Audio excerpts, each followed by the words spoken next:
So, hello everyone and welcome to another video. In this one I wanted to share my thoughts regarding the 2024 Toyota Land Cruiser J250.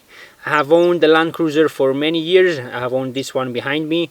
I have worked on Land Cruisers, I have driven many Land Cruisers, and Land Cruisers have been perhaps my biggest automotive love for many years. Land Cruisers and Land Rovers more recently. So I think I have some valuable information to share for anyone who is in the market for one. The question I want to answer in this video is simply if the 2024 Land Cruiser is the Overlander that Toyota promised us it would be. It is a bit of a complicated question, so let's get started.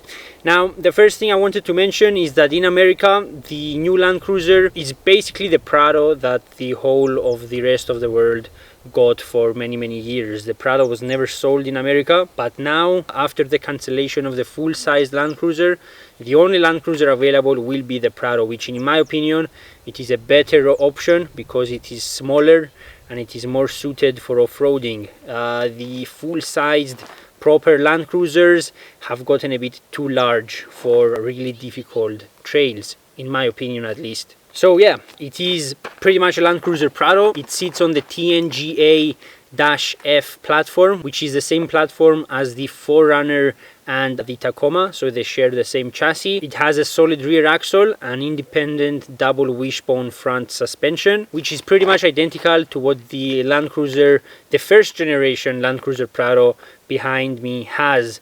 Technically the first generation was the 70 series Land Cruiser Prado, but the 90 series was the first Prado to take the modern form of the Prado, so the more family oriented design, the double wishbone front suspension and the solid rear axle. This was one of the first Toyotas to have this design, which has stayed around for more than 2 decades now. As far as the engine, all trim levels get the iForce Max, so it is a 2.4 liter petrol 4-cylinder turbo paired to a hybrid system. The hybrid system is pretty much a motor in between the engine and the transmission, which aids the engine and produces more power. Power rating is 326 horsepower and 476 pound-feet of torque, which is very impressive and should make the new Prado a pleasure to drive. Fuel economy is rated at roughly 22 mpg in the city and 25 on the motorway. So not amazing, but not horrible either. Also, it has a full-time 4x4 system, which is pretty much how Land Cruiser Prados always were. And Toyota says that the torque split is 60% to the rear and 40% to the front. Of course, if you lock the center diff, then you get an equal split front and rear. Also worth mentioning that it is pretty much the first time that America actually gets the base model of the Land Cruiser, so the stripped down version of the Land Cruiser. The only Land Cruisers that were sold in the USA were the luxury models, which weren't all that suited for off-roading because they were too expensive and they didn't have the off-road features. The base models have cloth seats. They are bare bones on the inside and much more suited for off-road use, and in my opinion much more fitting to the Land Cruiser name. As far as off-road features go, the top trim levels get upgraded engine and transmission skid plates. They have rock rails that should protect the side seals in case you come into contact with a rock or a tree while off-roading. Multi-terrain response and crawl control are available, as well as a rear diff locker and a front sway bar disconnect. So the front sway bar pretty much stabilizes the vehicle through turns, but it is a limiting factor when it comes to articulation off-road. So by being able to disconnect it from the interior, you get more articulation and therefore a more stable off-road behavior. And by having more articulation, you also keep wheels in contact with the ground for longer, which increases grip.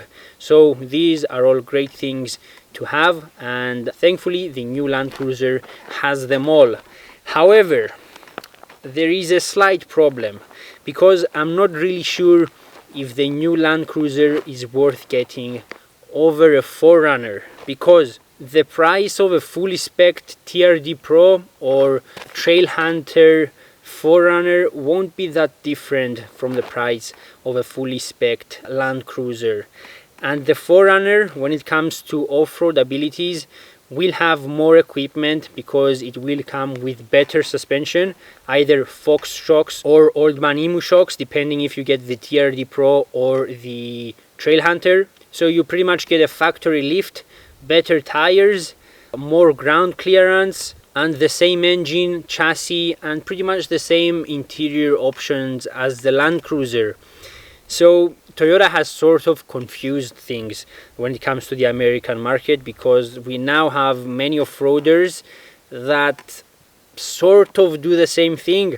I can see the difference between the Land Cruiser and the 4Runner. The Land Cruiser is sort of a more grown-up version of the 4Runner that is perhaps aimed towards an older demographic than the 4Runner, but still I'm not sure that that is enough to distinguish the two vehicles. It is a bit of a complicated subject, so let me know what you think about this in the comments down below. From the few review videos that have been published so far, it is obvious that the new Land Cruiser is very capable off-road, there is no denying that.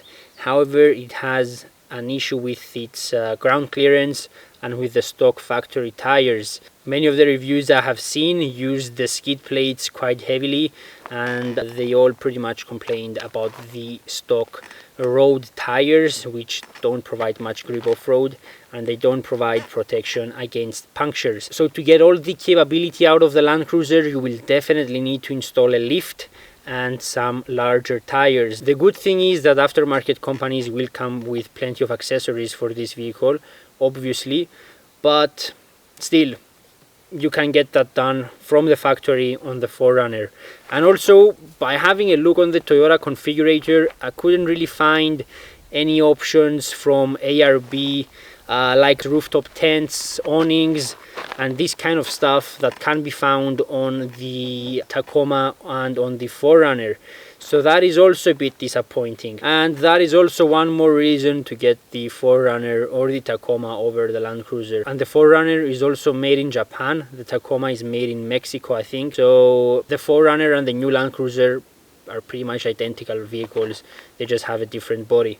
But in any case, I believe that the Land Cruiser, the new model, is the Overlander that Toyota promised us it would be. Have to do a few modifications to make sure that it gets you anywhere you want to go.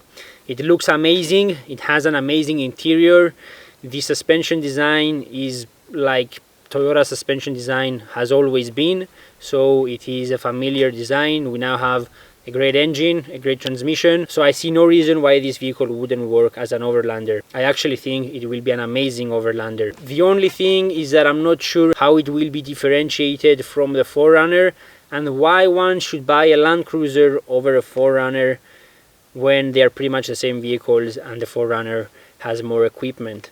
But in any case, thank you for watching. I would love to know your opinions, so let them in the comments down below, and I will see you on the next one.